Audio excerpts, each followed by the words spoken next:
নমস্কার, জয়শ্রী গণেশ আপনাদের প্রত্যেককে জানাই স্বাগতম আজকের বিশেষ পর্বের অনুষ্ঠানে। আজকে আলোচনা করব যে রাশিটিকে নিয়ে, সেটি হলো মিথুন রাশি। মিথুন রাশির জাতক জাতিকারা কেমন ধরনের পার্টনার পছন্দ করেন? জীবন সঙ্গী বা জীবন সঙ্গিনী কেমন ধরনের পছন্দ করার ক্ষেত্রে তারা এগিয়ে যায়, সেই বিষয়ে আমরা কিন্তু আলোচনা করব। দেখুন, ভালোবাসা, ভালো লাগা দুটো বিষয়ের মধ্যে বিস্তর তফাৎ থাকে। তবে প্রত্যেকের মধ্যে একটা এক্সপেকটেশন থাকে যে আমার যিনি সঙ্গিনী হবেন বা আমার যিনি সঙ্গী হবেন, সেই মানুষটির মধ্যে যেন এই কোয়ালিটিগুলো থাকে। দিন শেষে অনেকেই হয়তো এই ভাবনাটা বা এই চিন্তাটা নিজের মধ্যে রাখেন। তবে এই কোয়ালিটিগুলো থাকতেই হবে সমস্তগুলো, সেটা তো কোনো কথা নয়। তবে ভালো লাগে এই কোয়ালিটিগুলো যাদের মধ্যে থাকে। আমরা আলোচনা করব মিথুন রাশির, তারা কেমন প্রকৃতির জাতক জাতিকাদের পছন্দ করে, কাদের প্রতি তারা বেশি অ্যাট্রাক্টেড হয়, তাদের ভালোবাসার মানুষ কেমন হলে তারা অনেক বেশি নিজেদেরকে ভাগ্যবান বা ভাগ্যবতী মনে করেন, আজকে সেই বিষয়ে আলোচনা করব। দেখুন, প্রথমত মিথুন রাশি খুব বেশি পছন্দ করেন তাদেরকে যারা অত্যন্ত ইন্টেলেকচুয়াল হয়। একেধারে ইন্টেলেকচুয়ালিটি তার মধ্যে থাকবে এবং অবশ্যই তার মধ্যে প্রত্যুৎপন্ন মতিত্ব থাকবে। সিগনিফিকেন্টলি আমরা লক্ষ্য করতে যে জাতক জাতিকা বেশি ইন্টেলেকচুয়াল, কোনো না কোনো এমন কাজের সাথে যুক্ত, এমন কর্মকাণ্ডের সাথে যুক্ত যেখানে ইন্টেলেকচুয়ালিটি বেশি প্রভাব বিস্তার করতে পারছে, সেই জাতক জাতিকাদের প্রতি মিথুন রাশি কিন্তু অ্যাট্রাক্ট হয়।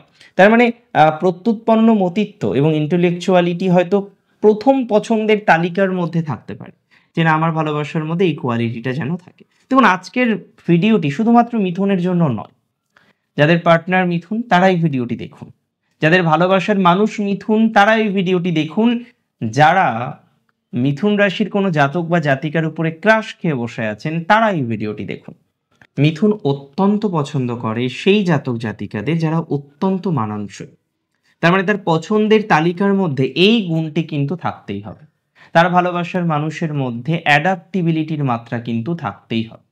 তার ভালোবাসার মানুষ যত বেশি অ্যাডাপ্টেবল হবে, তার ভালোবাসার মানুষ যত বেশি মানানসই মানসিকতার হবে, তত পজিটিভিটির জায়গা কিন্তু তুলনামূলকভাবে আসবে। তার মানে মানানসই হওয়া, অ্যাডাপ্টেবল হওয়া, এটি কিন্তু অন্যতম একটি গুণাবলীর মধ্যে পড়ে। It is very significant. যে রাশি যদি হয়ে থাকে নিশ্চিতভাবেই মিথুন রাশি, মিথুন রাশি তার পার্টনারের মধ্যেই অ্যাডাপ্টেবিলিটিটা কিন্তু খোঁজে, যে অ্যাটলিস্ট তার পার্টনার যেন মানানসই হয়, তার পার্টনার যেন অ্যাটলিস্ট মানিয়ে নিতে পারে সমস্ত পরিস্থিতিকে। এটা কিন্তু তাদের দরকার। এটা যত বেশি হবে, মিথুনের পারিবারিক জীবন, তার ফ্যামিলি লাইফ, তার পার্টনারশিপ তত স্মুথ চলবে। মিথুন সবসময় হাসি খুশি থাকতে পছন্দ করে। দেখুন, এটা তো একেবারেই ভুল যে মিথুন পছন্দ করে বাকি রাশিরা পছন্দ করে না। না, প্রত্যেকেই পছন্দ করে যে তার পার্টনার, তার ভালোবাসার মানুষ যেন প্লেফুল হয়, হাসি খুশি থাকতে পারে, সবসময় অ্যাক্টিভ থাকতে পছন্দ করে। এতে মিথুনের সুবিধা হয়, কারণ মিথুন নিজেও অনেকটা তাই হাসি খুশি থাকতে পছন্দ করে, ঘুরতে পছন্দ করে, খেলাধুলা করতে পছন্দ করে, মানে একটা অ্যাক্টিভিটির মধ্যে থাকতে পারে। কিন্তু মিথুনকে হয়তো সব থেকে কষ্ট হচ্ছে মিথুনকে একটা ফাঁকা ঘরে বন্ধ করে রাখা এবং চুপচাপ থাকা।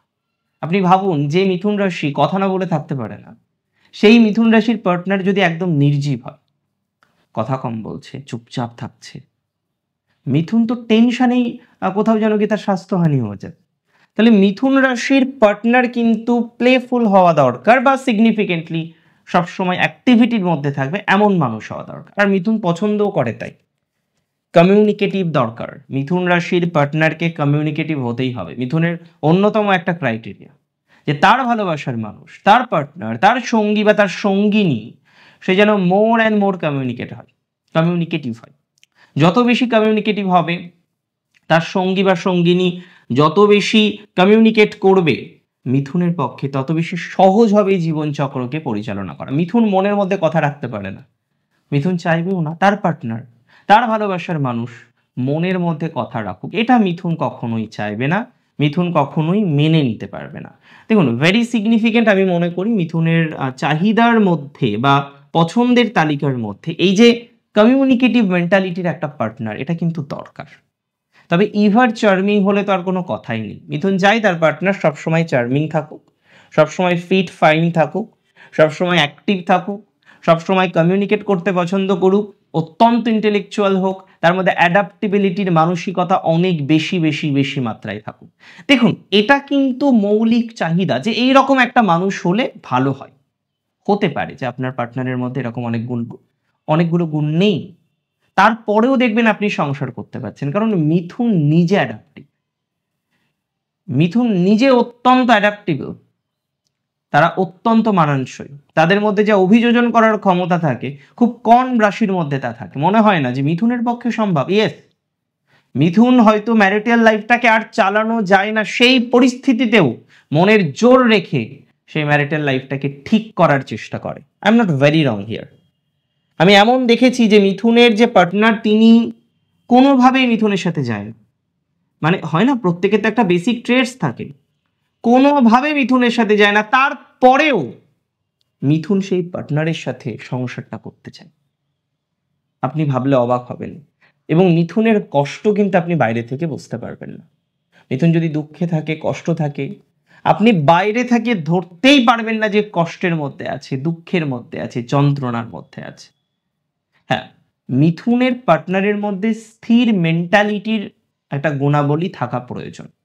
যদিও মিথুন প্রথম দিকে পছন্দ করে না বিষয়টা, বাট একটা টাইমের পর না মিথুন চাই যে তার পার্টনার যেন স্থির প্রতিজ্ঞার হয়। কেন? তাহলে সুবিধা হবে কন্টিনিউ করতে, তাহলে জীবনচক্রে এগোতে সুবিধা হবে। কারণ দুজনেই যদি মেন্টালভাবে মাঝে মাঝে অস্থির হয়ে যায় তাহলে মুশকিল তো। দুজনকেই স্থির হতে হবে, দুজনের চিত্তই স্থির হতে হবে। তবে মিথুন চায় তার পার্টনারের মেন্টালিটিটা যেমন অবশ্যই স্থির প্রকৃতির হয়, সাপোর্টিভ মানুষ চাই। মিথুন চাই তার পার্টনার হবেন সাপোর্টিভ, যদি প্রয়োজন হয় সবাইকে বাদ দিয়ে তার সাথে থাকবে, যদি প্রয়োজন হয় সমস্ত পরিবার পরিজন রিলেটিভসকে বাদ দিয়ে মিথুনের পাশে দাঁড়াবে, আর মিথুন তার যোগ্য মর্যাদাটুকু দেবে। অনেক সময় দেখা যায় যে মিথুনের পার্টনার মিথুনের রিলেশনশিপের পর তার বাড়ি থেকে ডিস্টার্ব হচ্ছে, মিথুন চাই তার পার্টনার একবার বলুক যে আমি আছি, ব্যাস। মিথুন আর কিচ্ছু চায় না, শুধু এই সাপোর্টটা দরকার। সেখানে যদি মিথুনকে প্রেশার করা হয় তাহলে সেই সম্পর্ক এগোবে না, স্বাভাবিক। হ্যাঁ, মিথুন টক করতে পছন্দ করে, কথা বলতে পছন্দ করে। পার্টনার, যেটা আমি বলছিলাম, নন টকেটিভ হলে তো খুব মুশকিল।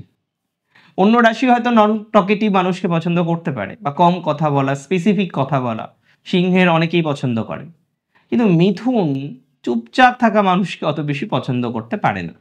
মিথুন চায় তার পার্টনার টকেটিভ হোক, সবকিছু শেয়ার করুক, সবকিছু বলে দিক, কমিউনিকেটিভ হোক।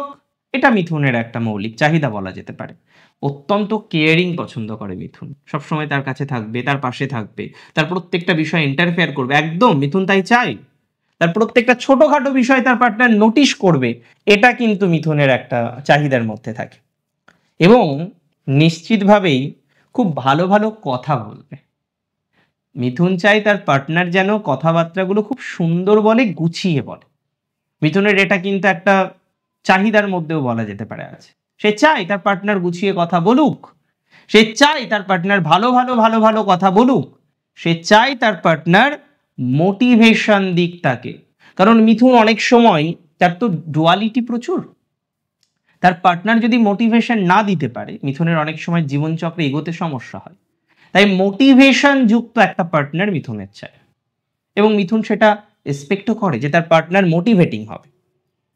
এবং কিছু কিছু ক্ষেত্রে শপিং করতে মিথুন খুব পছন্দ করে, তাই মিথুনও চায় তার পার্টনার যেন একটু শপিং করতে পছন্দ করেন বা শপিং করাতে পছন্দ করে। মিথুন রাশি ঘুরতে খুব পছন্দ করেন, সিগনিফিকেন্টলি মিথুন রাশিও চায় যে তার পার্টনার যেন ঘোরার জায়গাটাকে সাপোর্ট করে, ফ্রেন্ডকে সাপোর্ট করে। এটা মিথুনের, আমি বলবো, একটা ভালো লাগার জায়গা। দেখুন, আজকের অনুষ্ঠানের মুখ্য বৈশিষ্ট্য ছিল মিথুন রাশির জাতক জাতিকারা কোন কোন ক্ষেত্রকে পছন্দ করে, কোন কোন ক্ষেত্রকে ভালোবাসে, সেই বিষয়বস্তুগুলোকে আইডেন্টিফাই করা। আমি মনে করি মিথুনের এই প্রচেষ্টা সার্থক হবে, মিথুনের এই প্রচেষ্টা আরো পজিটিভ দিকে মিথুনকে নিয়ে যেতে পারবে। অনেক ভালো থাকুন আপনারা, সুস্থ থাকুন, স্বাভাবিক থাকুন। আজকের অনুষ্ঠান সম্পর্কে আপনার মূল্যবান মতামত আমাকে অবশ্যই জানাবেন।